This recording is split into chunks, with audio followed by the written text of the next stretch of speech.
It's 3 a.m. You're lying in bed. The world outside is silent. Everyone in your house is asleep. But your mind is wide awake. It's replaying a conversation from 3 years ago. It's worrying about a meeting tomorrow. It's listing every mistake you've ever made, everything you should have done differently, every possible way the future could go wrong. You've tried breathing exercises. You've counted backwards from 100. You've told yourself to just stop thinking. Nothing worked. You feel trapped in your own mind, and you're exhausted. But what you don't know is this. A man who lived 2,500 years ago understood this exact feeling. He was a prince who walked away from everything to solve one burning question. Why do we suffer like this? And more importantly, is there a way out? He found 3 rules. They are so simple you'll almost dismiss them. But they are the keys to a worry-free life, and tonight, they're yours. The man was Siddhartha Gautama. You probably know him as the Buddha. But before he became the peaceful figure you see in statues, he was a man consumed by distress. He grew up sheltered in a palace, protected from all suffering. Then one day he left the gates and saw sickness, old age, and death for the first time. The realization shattered him. He couldn't enjoy the palace anymore. He couldn't ignore the question. Why do we suffer, and can it ever stop? He didn't find the answer in comfort. He found it by sitting with his own mind, observing it with radical honesty. What he discovered wasn't a religion, it was a diagnosis of the human condition. And a prescription. 3 rules. Let's begin. Rule 1 sounds almost too simple. Everything changes. The Buddha called this anicca, impermanence. Right now, your anxiety feels permanent. It feels like a solid wall, like this will never end. But here's the truth. No feeling you've ever had has lasted forever. Not one. Think back to the worst day of your life. You're not still living in it. It passed. It always passes. The problem isn't the feeling. The problem is that you've mistaken a cloud for the sky. Your mind is the sky. Vast, open, unchanging. Your thoughts and feelings are clouds. They come. They linger. Sometimes they're dark and heavy, but they always drift away. Next time the worry spikes, don't fight the cloud. Don't argue with it. Just observe it. Silently say to yourself, "This is a cloud. It is passing." That small shift from fighting to observing is the first key to a worry-free life.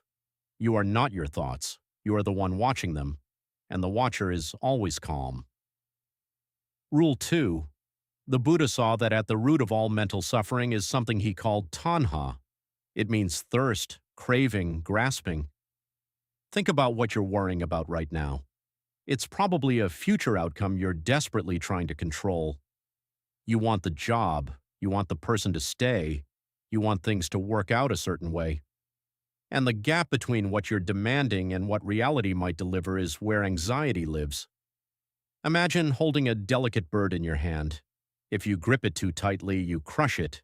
If you hold it with an open palm, it can rest there freely.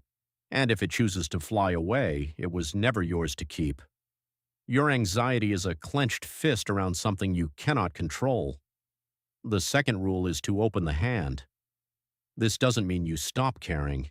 It means you shift from "this must happen" to "whatever happens, I'll find my footing."